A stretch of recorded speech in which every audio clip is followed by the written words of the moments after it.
Hey, I'm Jesse. Let's have a devotion. We're going to come from Exodus chapter 35, and we're going to look at verses 1 through 3.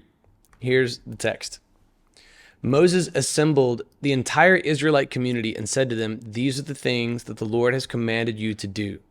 For 6 days work is to be done, but on the seventh day you're to have a holy day, a Sabbath of complete rest to the Lord. Anyone who does work on it must be executed. Do not light a fire in any of your homes on the Sabbath day." Okay, Jesse, hang on a second. I thought that we've established this Sabbath thing numerous times already.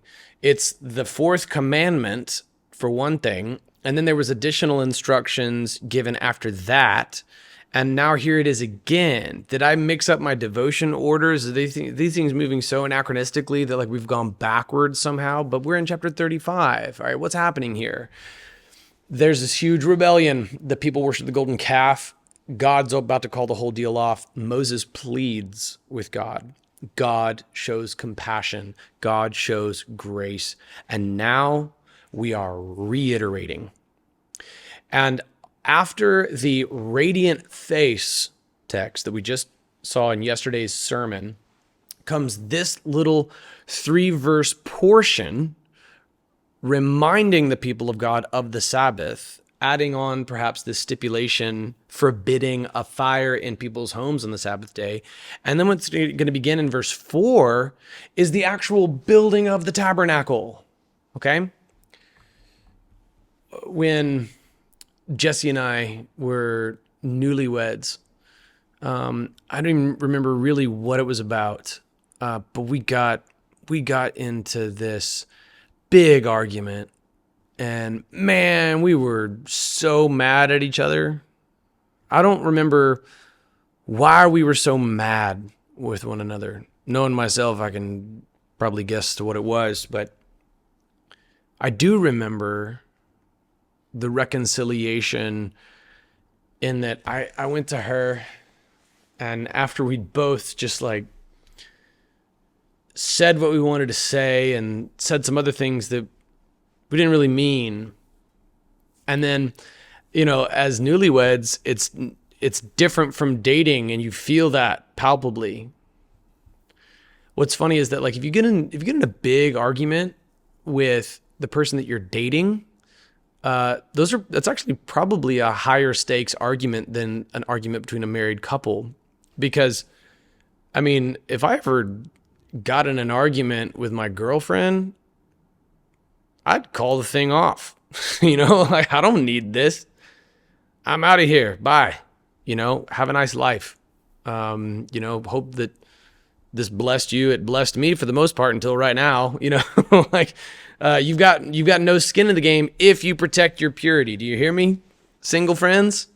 If you protect your purity, breaking up is not that bad. Okay, but if you get overly intimate physically, breaking up feels like the end of the world because sex does what God designed it to do. But when you go from having an argument when you're dating to having an argument when you're engaged, now the stakes are higher. You got more skin in the game. Okay, the most expensive thing I'd ever bought in my life was currently at that moment on Jesse's left ring finger, to be followed, to be followed, by yet another expensive ring, to mark the actual wedding. And now here both rings are there. Now we're having an argument as a married couple. When you have an argument as a dating couple, if you're protecting your purity, like we did, thank Jesus, you can call things off. You're out of here. Bye. And then it's no big deal. It's pretty easy. Then if you have an argument when you're engaged, now the stakes are higher. But if you have an argument when you're a married couple, you have just sealed yourself into a room for life with no windows or no doors. And I don't mean that in a scary way. I mean to say that you're not getting out of it. You're gonna have to deal with it. And one of my mentors described it as, going into marriage without even considering the notion of divorce is like going into a room with no windows and no doors. If a fire starts in a room that has a door, just get out. But if a fire starts in a room with no windows and no doors, you do absolutely whatever it takes to put that fire out. And Jesse and I both, from very early in our dating relationship, agreed that we had no intentions of going into marriage with any concept of divorce, that I have every intention of being a perfectly faithful husband, and I have been. She had every intention of being a perfectly faithful wife, and she has been. So even the biblically permissible divorce was not on our radar. And so here we are. We've said those words. We've had those discussions. We've made those plans. We made those commitments. We made these commitments. And now here we are, mad as hornets at one another. And I don't even remember what it was, but I do remember after this big argument, here we are, married couple, having a kind of argument that I would have broken up with her over. But now we're married. I just reached my hand out and I said, I'm Jesse. And she smiled and shook my hand and she said, I'm Jesse too. And we kind of pretended to just start all over again. And we had this sweet little house in Bentley Oaks, a cute little neighborhood in Cantonment, Florida, part of Greater Pensacola. And here we are sitting in our cute little house on the living room floor, both exhausted from just feeling mad. And then we shake hands and we get up. And I want to say that we went to Waffle House on a date, which kind of led to going to see The Dark Knight in theaters, which kind of led to calling my parents. They came and joined us, which kind of led to, another trip after that to the Starbucks right outside the theater to hang out, which kind of led to us coming back home and watching a movie and making dessert right there in our little kitchen in our little house. And it was a very sweet reconciliation. And that's kind of like what's happening here in this text. And that's why the reiteration of the Sabbath command is exactly that. It's reiterative.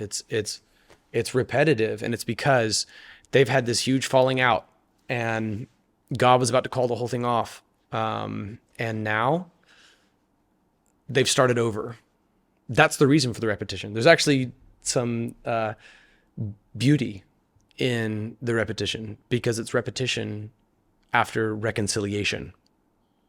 And now what comes next in the very next verse is actually putting into action, sorry, that's redundant, putting into action everything that they've been told to do, building the tabernacle at last. Okay. And so would you consider that? Would you consider that? This is the kind of thing that God does for us.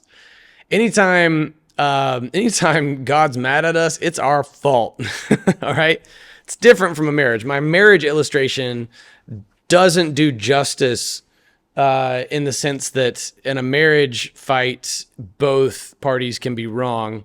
But when there's tension in your relationship with God, 100% of the time, it's our fault.